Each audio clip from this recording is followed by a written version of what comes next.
causes a work environment to become toxic? Most of the time, it is an employee that is leading to the toxicity of a work environment. They are causing it to be an unpleasant place to work. And more than most likely, this person is a person that's in an administrative position, and they are imposing their views or their ways upon the rest of the staff. So when we talk about a person that's in leadership that's causing a toxic work environment, a lot of times they like to micromanage. These are the people that have to have absolute control over everything that's going on at work. They want to know what everybody's doing, what everybody's saying, what everybody's thinking. And a lot of times they don't even like people that have a different opinion than the opinion that they have. That means it's my way or no way. I'm smart, you're dumb, or I'm the smartest one here. And a lot of times they're not. They don't want to hear what anyone else thinks. That is not what they are thinking. They are putting their own needs and their own desires ahead of the team and ahead of the rest of the staff, because they feel like they know what's best for everyone. They know what's best for all concerned, for the whole job. And sometimes they don't care if they know what's best or not. What is their main objective, or what is most important to them, is getting their way, having their way, that their agenda is pushed. They, some of them, I hate to say this, but it's true. Some of them will lie. They will lie on you. They will lie on the rest of the staff. They'll lie on whoever they have to in order to get their way. A lot of times they're inconsistent. That means they'll treat one particular staff member different than they do the rest of them. They'll show favoritism. They have what we call cliques. This is the way I call it. I call it the haves and have-nots. And I unfortunately have worked in work environments where this is the case, where you have a group of people, a small select group that runs everything. And I mean, they're not running it for the best of the whole place, because sometimes it's how it is. You have people that are in leadership and they are really, really good, and they are putting everyone else's needs ahead of their own because they're thinking about the team instead of themselves. And that's another characteristic of this type of person that's causing this toxic work environment. They're not worried about the team. They're worried about themselves and how they feel, and promoting their own agenda. But you can't do that. You can't be inconsistent. You can't take two employees into the office or wherever it is, and you reprimand one about coming to work late, and the other one you just ignore them. You know, people notice that, and so it causes an inconsistency, and it causes a rift between the employees, and so it starts leading into that toxic work environment. And as I already mentioned, these people are usually self-serving. Everything is revolving around them and what they want and their needs, and how can they get those needs met. Talk about some things that may happen to you as a result of working in a toxic work environment or a toxic workplace. These types of jobs can lead to anxiety. You can become anxious when you don't want to go to work. I have worked in a toxic work environment, and I admit that it did begin to wreak havoc on my health. And I used to have to get up before I went to my job about an hour early. And in all honesty, I'm a spiritual person, so I was up, and I would have to have prayer. I would have to pray, God, help me to get to my job. Help me to go to work today. Help me to have a pleasant day at work. And so it was difficult. It can cause anxiety. I've had those jobs where you went to work and you spent all day wondering, am I going to get called to the office today? What am I going to get in trouble with today? Am I wearing the wrong color? Am I doing something? So in all honesty, I've worked in more than one toxic work environment. And so when you work in these type places, you go to work and you try to put on some clothes that don't catch attention.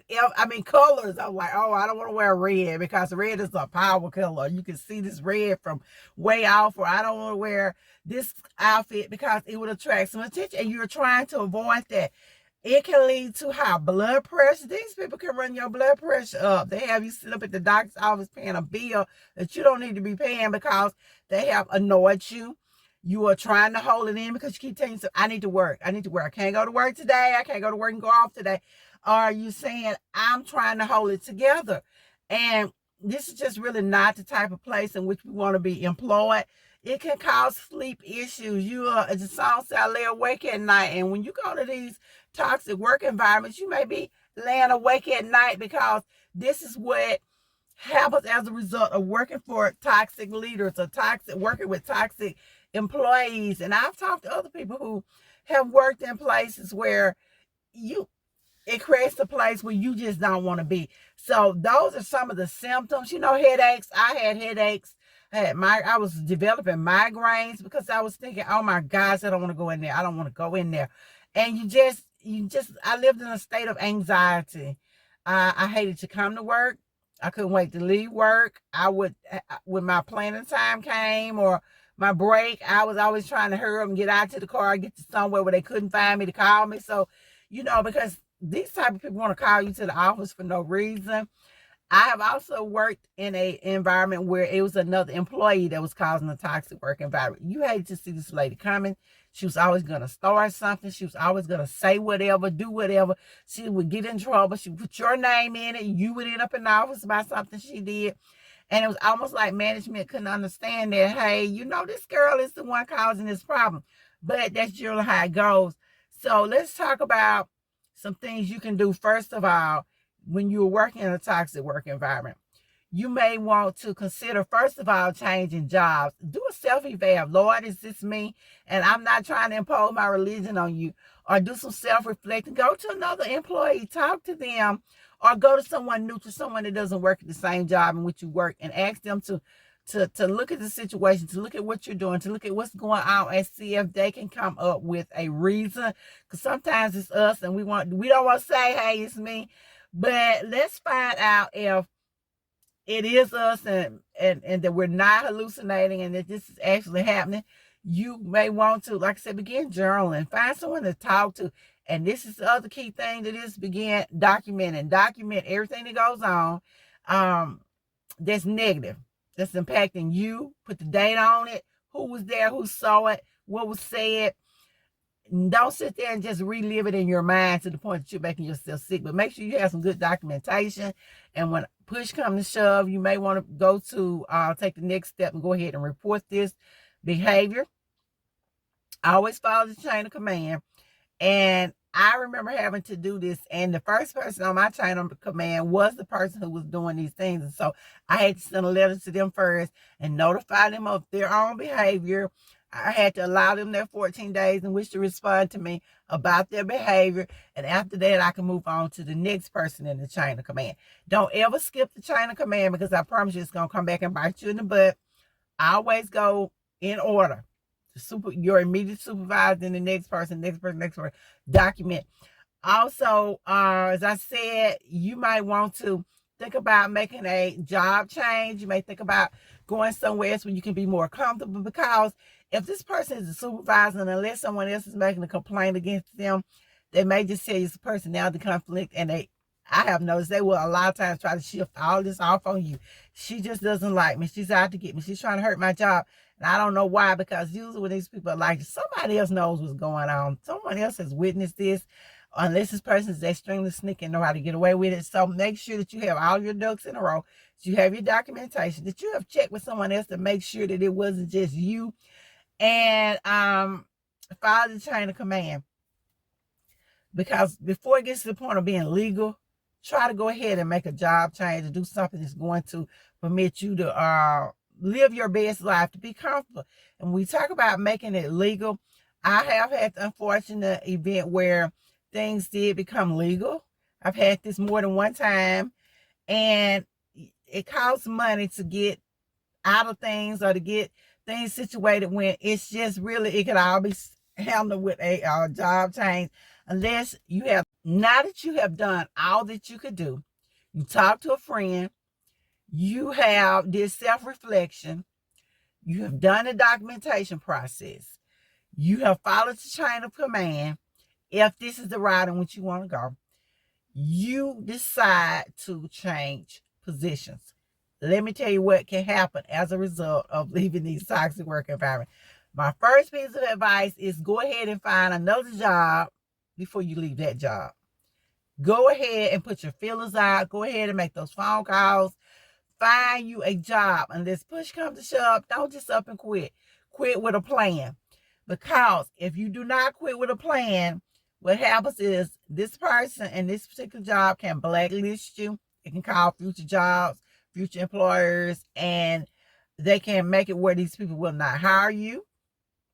They can give you bad work references. And they can make it extremely difficult for you to find a job in your profession. They can try to ruin your career. I'll tell you about an incident that I had at a particular job. My toxic boss was so toxic that she was keeping a secret file on me. And in her secret file, she had, anytime I did anything, anytime I went to the bathroom, anytime I had somebody come to visit me, whatever, and this was nothing unusual, she had it documented. I made the decision, because I didn't know it at the time, but I made the decision to leave that particular toxic environment. I finally couldn't take it anymore. I had prayed about it, talked to other people about it, documented it, went through the chain of command, and we were still in the process. I just decided, hey, this is not worth my health. This is not worth my family being miserable or me being miserable, and I left that job. And I did not wait till I had another one. I'm just being honest with you. But this lady went out of her way. She did blacklist me. She tried to give me bad references. She did everything possible to keep me from getting another job. Basically, she wanted to ruin my entire career. Fortunately for me, I had already established myself as a professional. Other people in our area knew me, and since this is two cute classrooms, and we're talking from a teacher perspective, I had job offers from other school districts because these people knew me. And the way I was able to secure another job was because my work record, my work history went before me, and she was like a glitch in the system. And if you are new, if you're just starting your teaching journey, then this may not be something you want to just stick around for and get deeply involved with. So what she did not hurt me in any other school district. However, I was not able to return to that particular district for years later. It took me almost 10 years to get back to that district again. And it's because it's the district in which I loved and somewhere I really, really wanted to work. And this lady was gone. She was gone within a year. She left, but she left scars behind on my work history. When one of the new administrators came in and was cleaning out, the person called me into their office and they showed me a file this lady had this thick. Oh, so I just want you to see this. Do you want it yourself, or you want me to throw it in the trash? I said, go ahead and you could just throw it in the trash. But it was amazing. Any little thing she could come up with to try to have note of, she did it. I had a medical condition that I'm not going to discuss what it is, and it required me for me to eat. So anytime I was eating, she had documented it. If it wasn't just lunchtime, she discouraged our other co-workers from talking to me even during my lunchtime. She wanted to completely isolate me and have me, I don't even know, but we're not going to waste a whole lot of time talking about her. But make sure you already have a job in line, in place, before you leave this particular toxic work environment. Have a backup plan. And I'm not telling you to stay in that environment. I'm encouraging you to leave it. I'm encouraging you to do whatever it is you need to do, but make sure you know the ramifications of leaving that toxic work environment. Make sure you've done everything that you can do. Make sure you have your good references already ready, and that you have a good work history. And thank you guys for listening to LaWanda Shields with 2Q's Classrooms. And I will see you guys in the next video.